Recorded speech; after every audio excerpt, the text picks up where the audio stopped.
Boa noite, meus irmãos.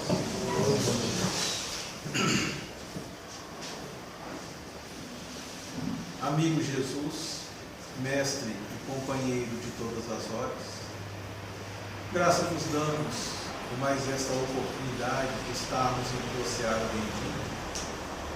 Agradecemos o auxílio dos teus mensageiros benditos e lhe rogamos, divino amigo, nos ilumine, nos fortaleça, aclara o nosso entendimento, pois desejamos nos tornar em terrenos férteis, possamos receber os teus ensinos, qual semente bendita, que possa em nós germinar, crescer e frutificar, dando frutos de amor, de caridade, de perdão, de humildade, de todas as virtudes que hão de nos conduzir à condição de servos, trabalhadores de tua seara bendita.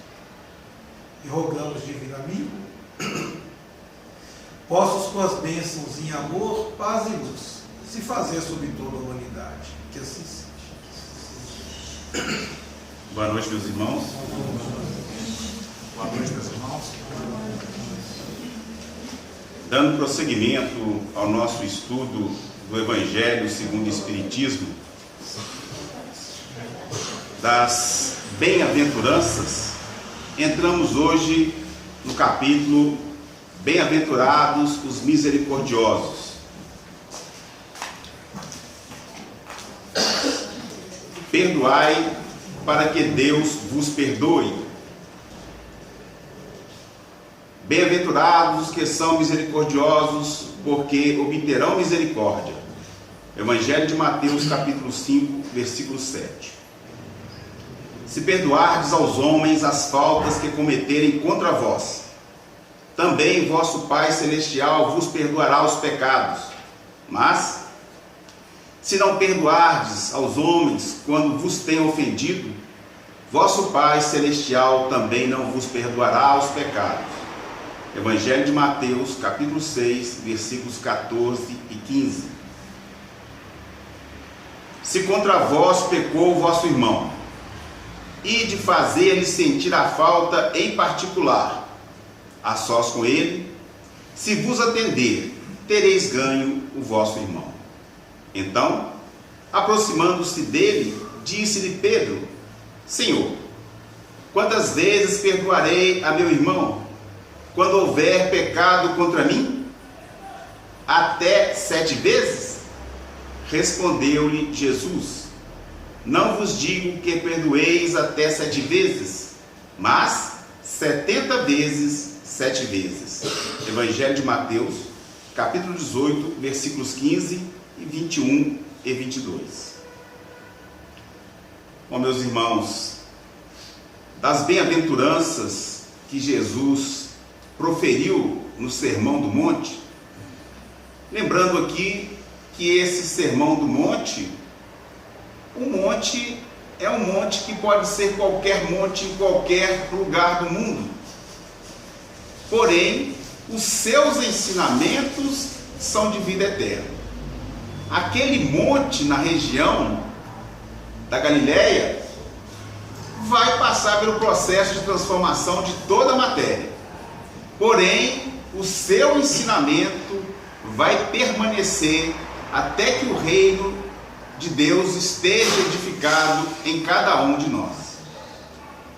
Das bem-aventuranças que ele profere ali,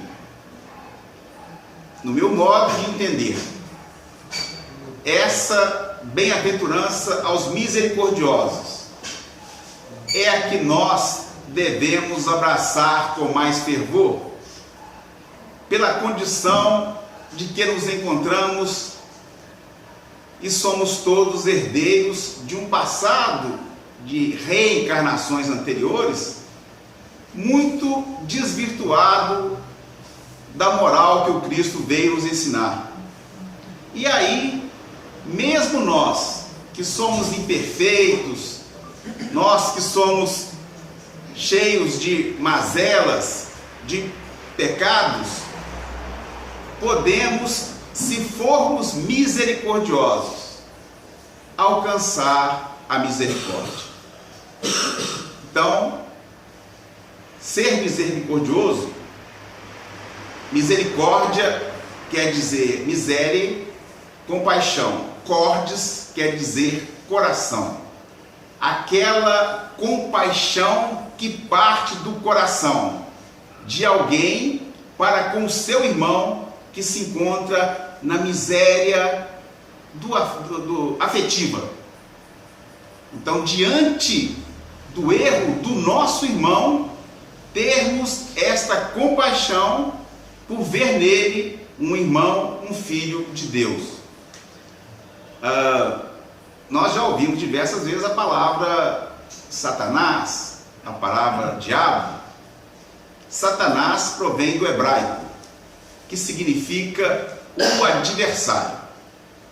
Então, o adversário é aquele: nós estamos querendo ir para a direita, ele quer puxar para a esquerda. Nós estamos querendo ir para o norte, ele quer puxar para o sul.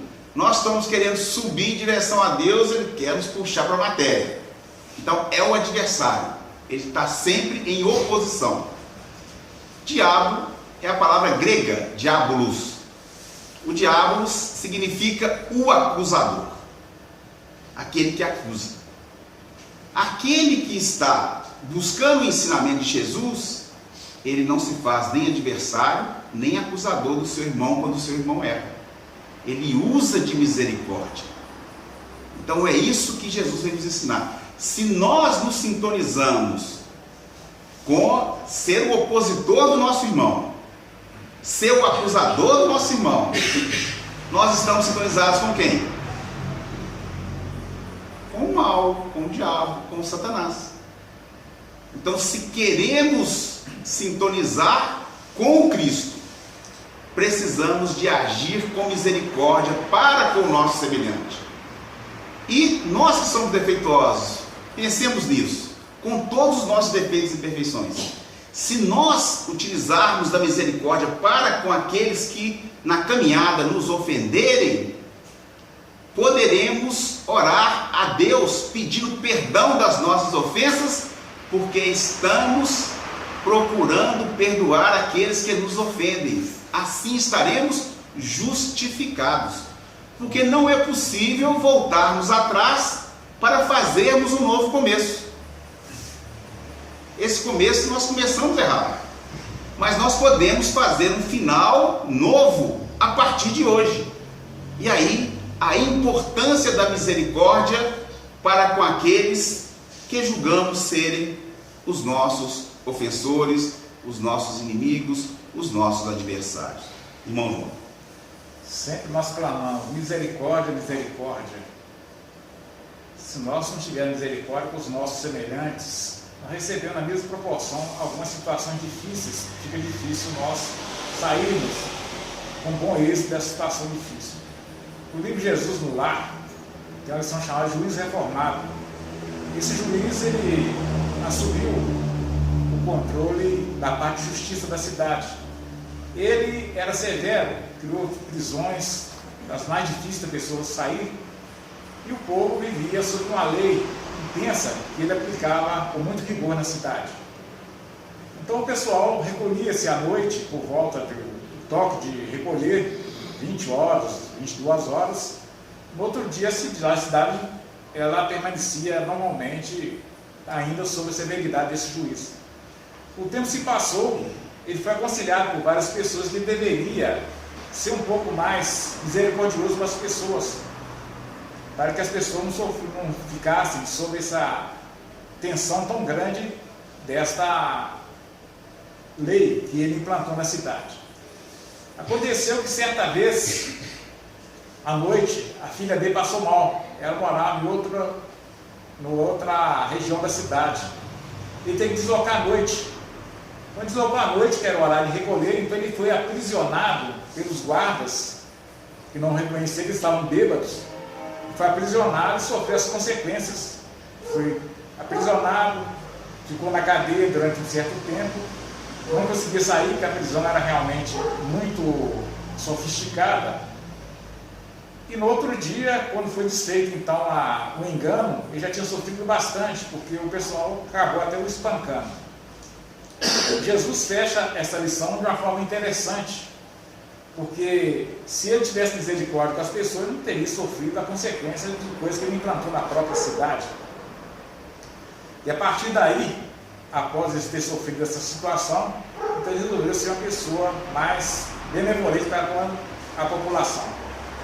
Jesus fecha esta lição nesse livro da seguinte forma: somente aquele que aprendeu intensamente com a vida, estudando e servindo, que a vida nos ensina a estudar e a servir, suando e chorando a sustentar o bem, entre os espinhos da renúncia e as flores do amor, estará habilitado a exercer a justiça em nome do Pai. Então, para que nós realmente tenhamos condição de exercer a justiça em nome de Deus, nós temos que estar equilibrados e ser misericordiosos para com o nosso semelhante. Sérgio?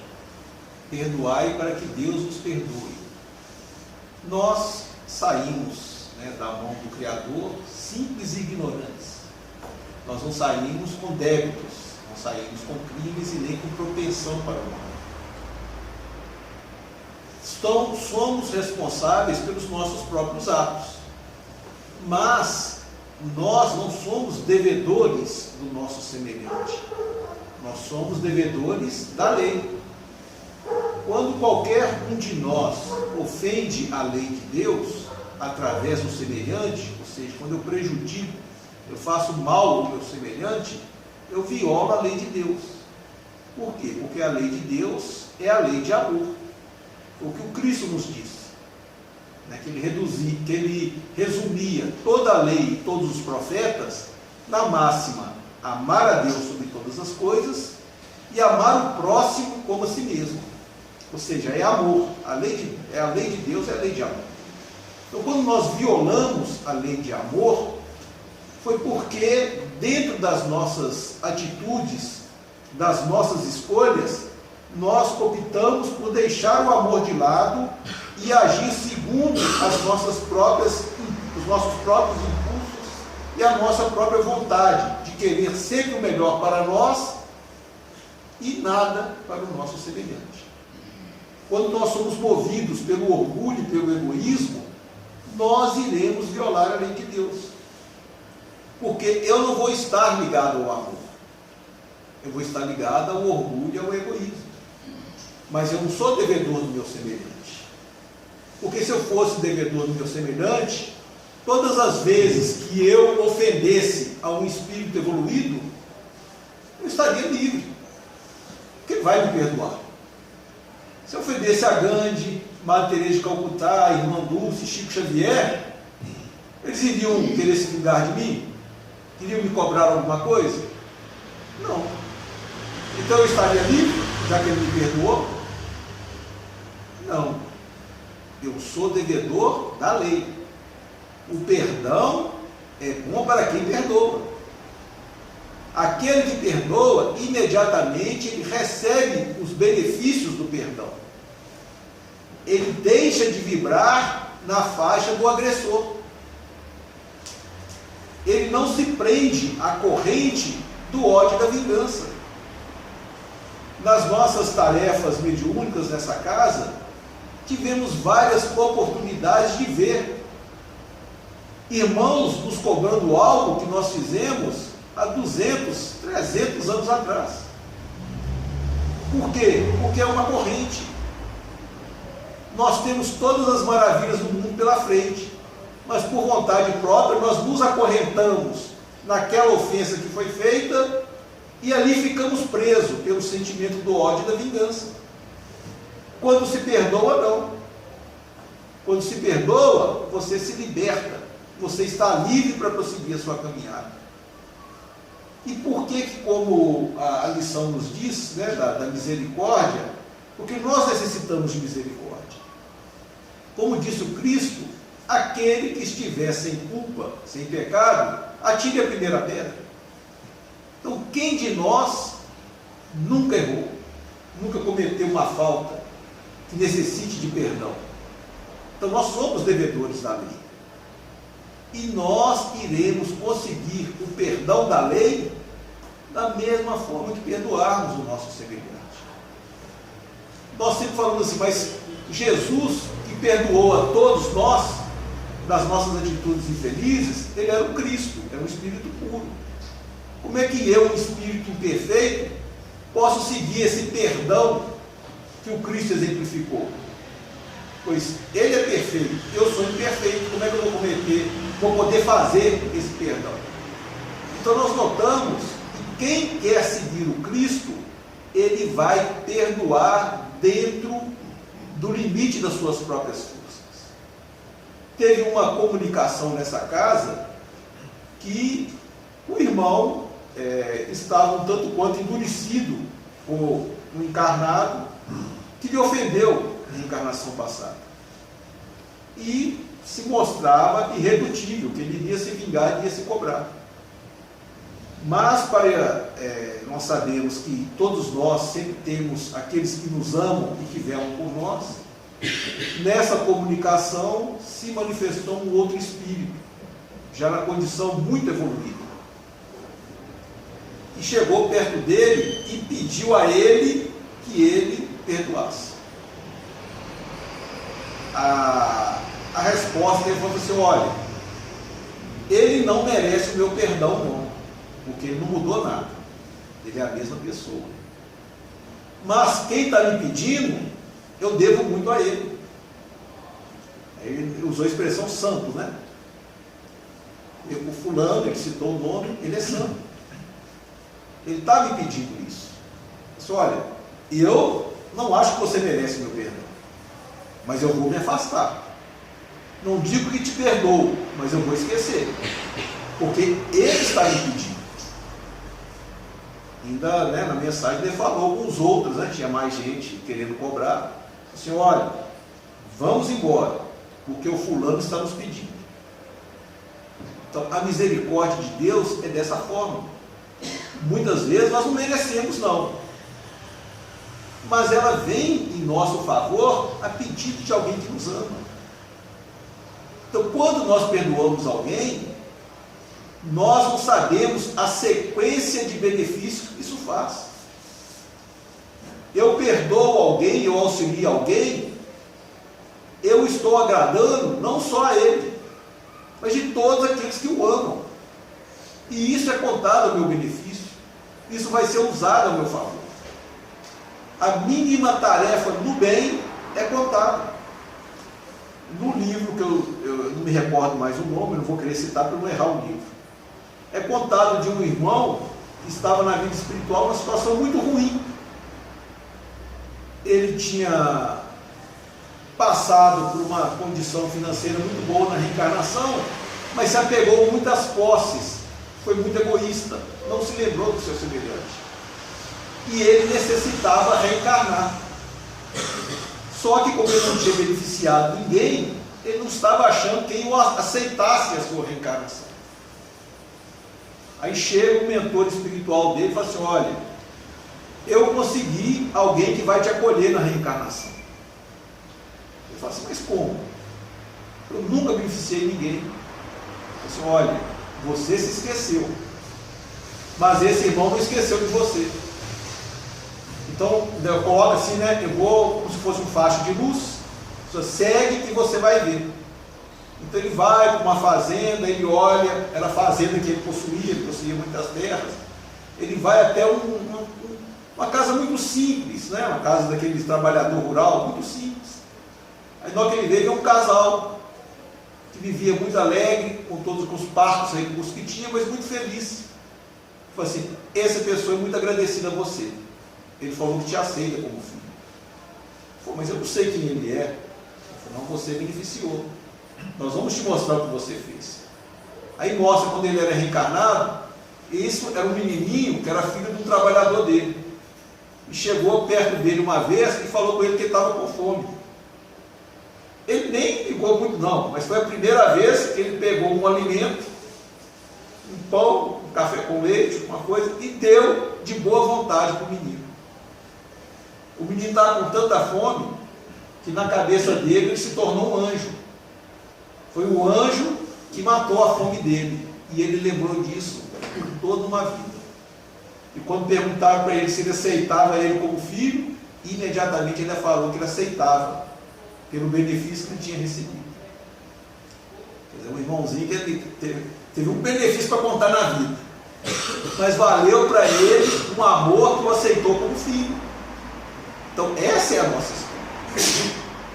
Vamos trabalhar no bem, vamos dar o nosso melhor e a maior caridade que nós podemos fazer é a caridade do perdão. Porque essa não necessita de nada material nosso, mas necessita de todo o nosso esforço para domar em nós o orgulho e o egoísmo.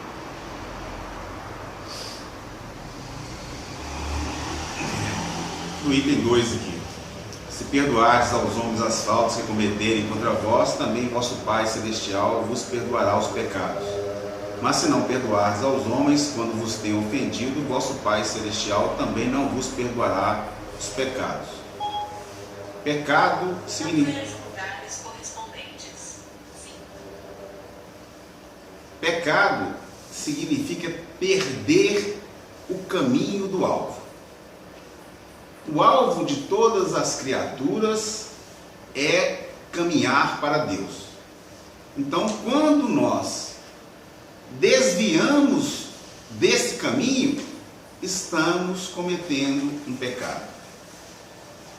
E aí implica, sem dúvida, mesmo que reconheçamos, estou no caminho errado, quero agora entrar no caminho certo. Vamos pensar.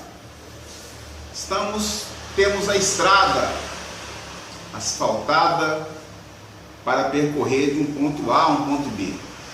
Mas ao invés disso, entramos por uma trilha que na verdade nos distancia desse caminho. Para voltar a percorrer o caminho correto, nós temos que voltar na trilha. Não vai haver um passe de mágica, de chegar lá um mágico, pega o nosso carro, de onde nós paramos, e, como faz quando a gente está brincando de carrinho, né? E volta para o ponto certo. Nós vamos ter que voltar naquela trilha que nós desviamos.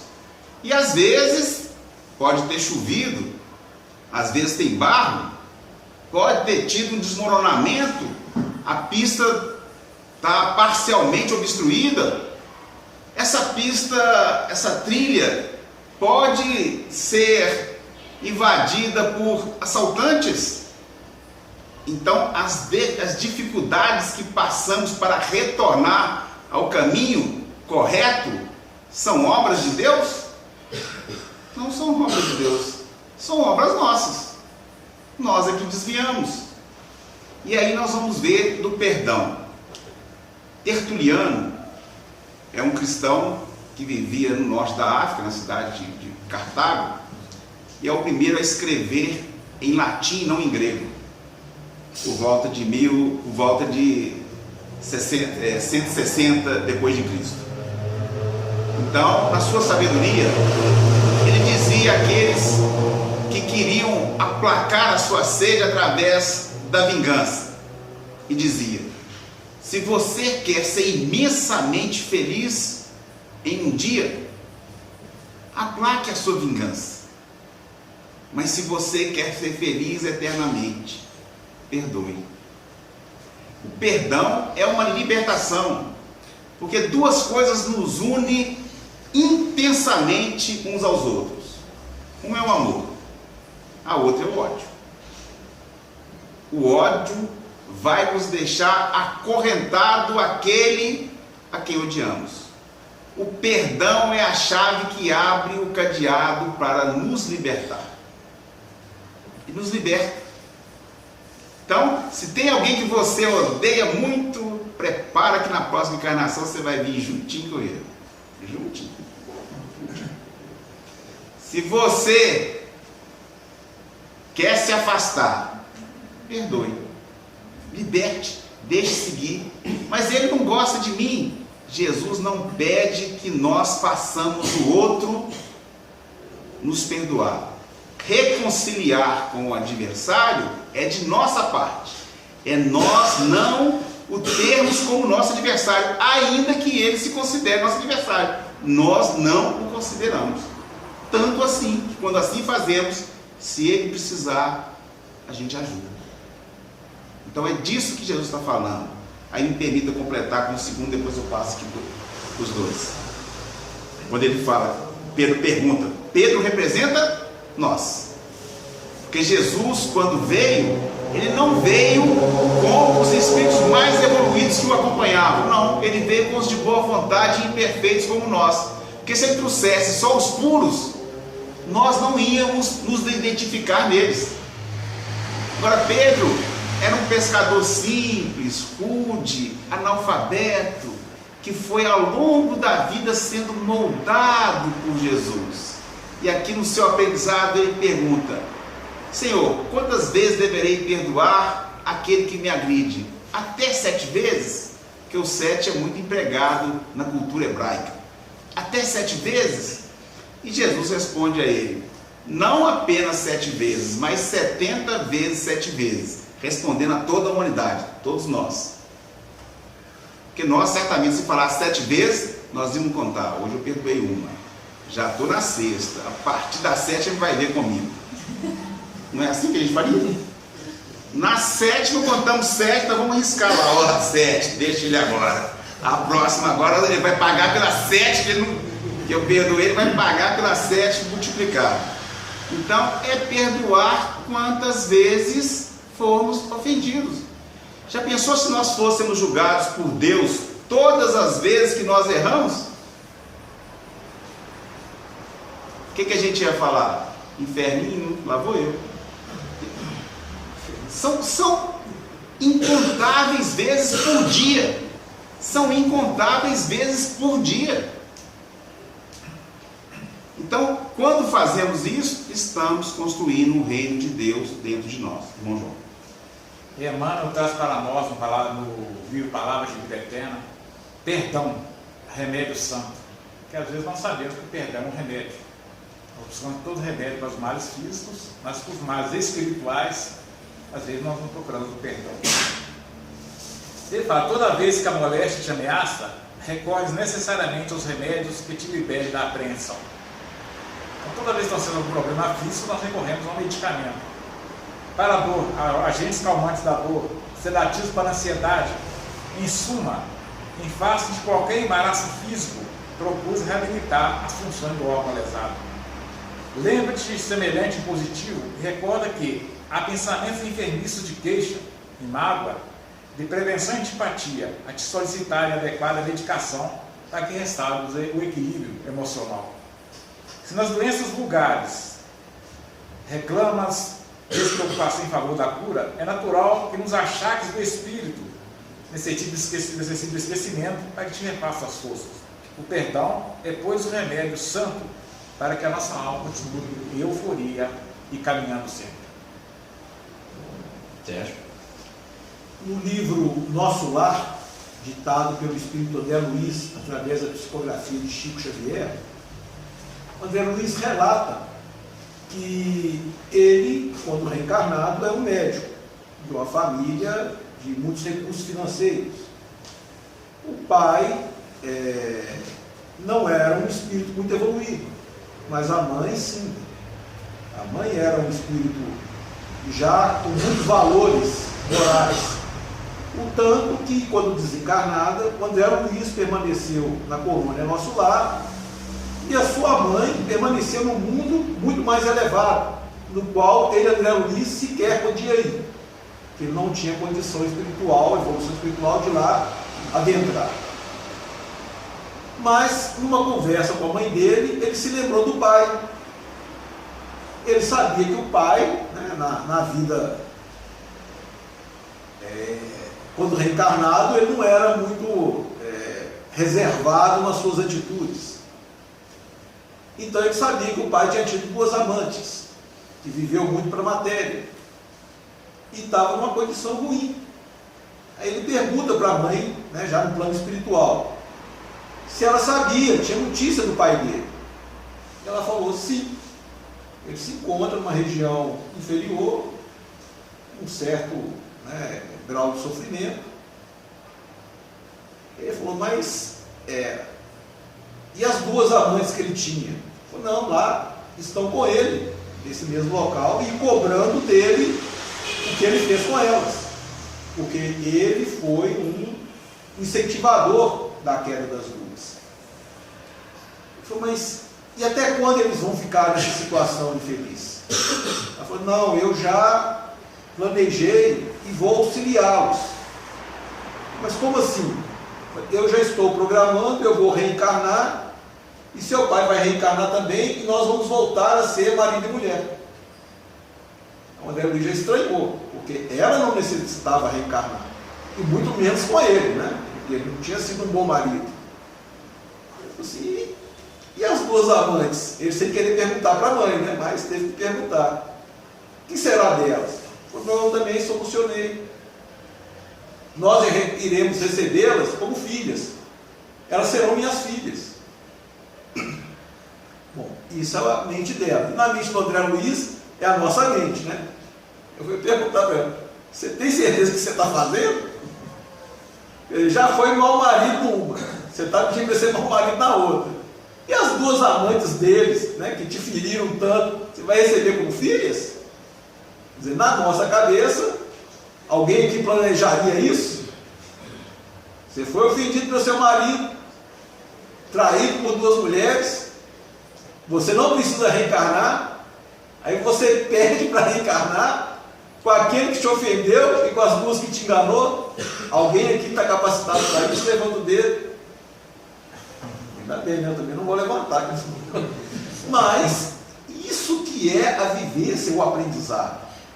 Isso é que é o perdão. Perdão não é falar eu esqueço, não. Perdão é você ajudar aquele que te ofendeu. Isso é que é perdoar. Porque para esquecer, basta você ficar longe. Me ofendeu aqui no Brasil, eu mudo para o Japão, está perdoado, eu nunca mais vou encontrar.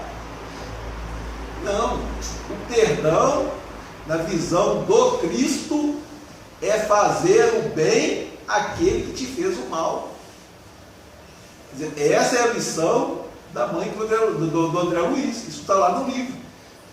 Então, ela reencarnou para auxiliar a ele, que não foi bom marido, e mais ainda, para receber, amar e educar aquelas duas que tinham sido amantes do marido, para que elas também recebessem a mesma educação, o mesmo aprendizado.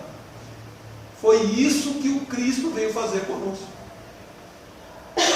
Por todo amor que o Cristo tem por nós, ele veio das alturas, dos mundos felizes, permanecer no nosso meio, espíritos imperfeitos que somos, para receber todas as espécies de ofensas a benefício de quem? Dele? Não, ele já é espírito puro, a benefício exclusivo nosso. Então ele veio fazer o bem a quem ele tinha certeza absoluta e ofendeu. Esse é o exemplo do Cristo. Para o Cristo, o sofrimento maior não é as nossas ofensas, é a nossa desobediência. Ele veio nos dar o caminho da felicidade. Nós recusamos o caminho da felicidade para cairmos no caminho da tristeza por vontade nossa. Para adorar a quem? O orgulho e o egoísmo. O que nos impede de ser feliz é o orgulho e o egoísmo que trazemos dentro de nós. Então a nossa libertação passa por esse domínio do orgulho e do egoísmo. E a forma primordial de nos libertarmos é através do perdão. Porque quando eu perdoo, eu não estou pensando em mim. Eu estou pensando no meu semelhante. Eu já abandono um pouco o egoísmo. E quando eu perdoo, eu não estou achando que eu sou o melhor ser humano da história da humanidade, que não mereço ser ofendido. Eu deixo de lado o orgulho. Eu me coloco na situação do meu semelhante. Ou seja, eu também já feri. Também já pratiquei um ato impensado. Então, eu abandono o orgulho. Então, para o perdão, é o exercício de se afastar do orgulho e do egoísmo. Que nessa condição, aí sim, nós iremos caminhar para a felicidade que nos foi proposta pelo Cristo. Então, meu irmão, para encerrar, nós vamos ver o comentário de Kardec a respeito do Bem-aventurados misericordiosos. A misericórdia é o complemento da brandura, porquanto aquele que não for misericordioso não poderá ser brando e pacífico. Ela consiste no esquecimento e no perdão das ofensas. O ódio e o rancor denotam alma sem elevação nem grandeza. O esquecimento das ofensas é próprio da alma elevada, que paira acima dos golpes e que lhe possam desferir. Uma é sempre ansiosa, de sombria suscetibilidade e cheia de fel. A outra é calma, toda mansidão e caridade. Ai daquele que diz, nunca perdoarei. Esse, se não for condenado pelos homens, sê-lo-á por Deus. Com que direito reclamaria ele o perdão das suas próprias faltas, se não perdoa as dos outros? Jesus nos ensina que a misericórdia não deve ter limites, quando diz que cada um perdoe ao seu irmão, não 7 vezes, mas 70 vezes 7 vezes. Há, porém, 2 maneiras bem diferentes de perdoar. Uma grande, nobre, verdadeiramente generosa, sem pensamento oculto, que evita, com delicadeza, ferir o amor próprio e a suscetibilidade do adversário, ainda quando este último nenhuma justificativa possa ter. A segunda é a em que o ofendido ou aquele que tal se julga impõe ao outro condições humilhantes e lhe faz sentir o peso de um perdão que irrita, em vez de acalmar. Se estende a mão ao ofensor, não o faz com benevolência, mas com ostentação, a fim de poder dizer a toda a gente: veja como sou generoso. Nessas circunstâncias, é impossível uma reconciliação sincera de parte a parte. Não há aí generosidade, há apenas uma forma de satisfazer ao orgulho. Em toda contenda, aquele que se mostra mais conciliador, que demonstra mais desinteresse, caridade e verdadeira grandeza da alma, granjeará sempre a simpatia das pessoas imparciais. Meus irmãos, que Jesus nos abençoe e nos fortaleça para nos tornarmos misericordiosos.